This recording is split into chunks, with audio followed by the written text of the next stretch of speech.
Chapter 17. Stupid is as stupid does. Commences with a quote by Aristotle Onassis. If women didn't exist, all the money in the world would have no meaning. Stupidity is demonstrated not by our IQ or academic ability, but by our actions. History is littered with case studies of people, usually men, who desperately wanted to get rich. Their seemingly unquenchable thirst for wealth led them to do some of the most brain-dead things ever recorded. It's proof that not only can blessings turn into curses if we misuse them once we have them, but just the desire to have the blessings can also become a curse, without us ever receiving the blessing. What folly! In 1 Timothy 6:9 we read, "Those who want to get rich fall into temptation and a trap and into many foolish and harmful desires that plunge people into ruin and destruction." Growing up in a home where society's misfits and troubled youths were always welcomed and often sheltered left me with a keen desire to build relationships with people on the often neglected side of life.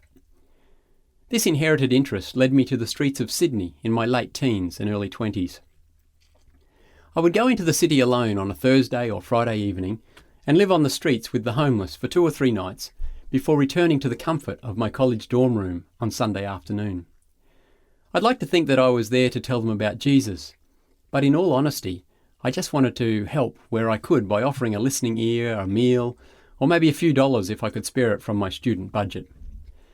I was also desperate to try to learn about the tough realities of life that so many people face every day and night, but which I had never been required to experience.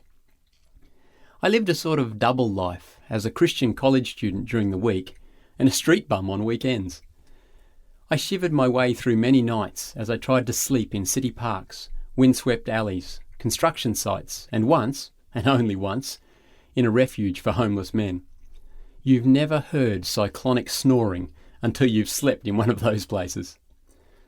In the process, I met some extraordinary children of God and experienced just a taste of what it must be like to live without the comforts of a home and the love of a family.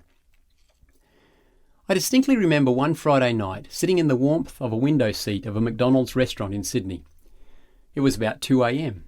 I hadn't been able to find any street kids to hang with on that chilly evening, and I sat somewhat dejected and alone, wishing that I'd stayed back in the dorm with my friends.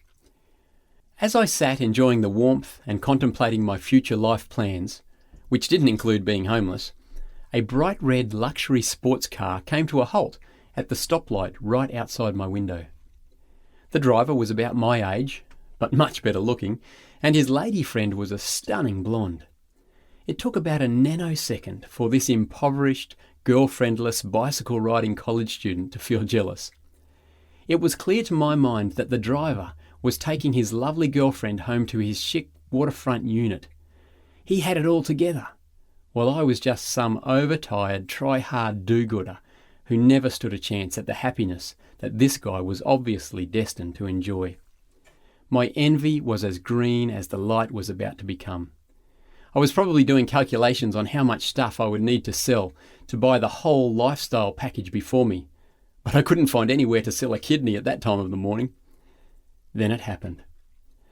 Just before the light changed, the girl looked across and said something to her man. He replied with a sharp response, and before I could take a breath, she was halfway across the car, slapping, scratching and punching him. He defended himself as best he could, while trying to maintain his "I've got it all together" facade, and she fell back into her seat. I was somewhat shell-shocked by her explosion of violence, and no less surprised when she then started trying to stab him with a nail file that she had dug out of her purse. The lights had changed to green and back to red, but neither of them knew it. The frantic struggle continued as they sped off, straight through the red light into the cold night. I sat there, stunned, trying to make sense of both my clearly misplaced jealousy and the subconscious desire for riches and success that had spawned my envy. I thanked the Lord that this incident had occurred right in front of my eyes, where I could learn about 20 lessons in as many seconds. But I'm a slow learner.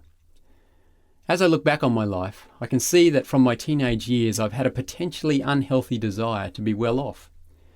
During my time at college, I was surviving on a student allowance and vacation time jobs, And, like the guy in the sports car, I too was desperately trying to impress a certain young lady. I'd tried every trick I knew, to no avail. I'd almost spent every last penny I had to try to win her, yet without success. During one semester break, I was passing through Surfers Paradise, some might call it Surface Paradise, on Queensland's beautiful Gold Coast. I was surprised and a little pleased to see a jewellery store with the name Julian's. My entrepreneurial mind, probably genetically modified by my father, who used to tear the corners off his parents' £5 notes and stick them up out of his school socks to make the kids think he had money, told me that I could make good use out of a Julian's business card. Fortunately, they had a bundle of them on the counter, so I didn't even need to explain why I wanted one, or two. I returned to the new semester, amply prepared to really impress my soon-to-be sweetheart.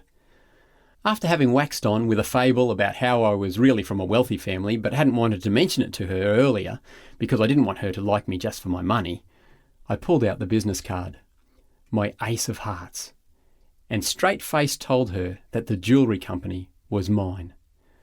Okay, we've all done crazy things in our younger years, but that little speech is still carved into my mind as the pinnacle of my stupidity, the very summit.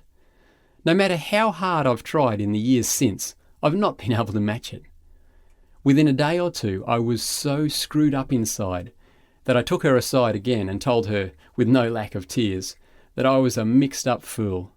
But would she date me anyway? No way. Fair call. Probably a very wise decision on her side.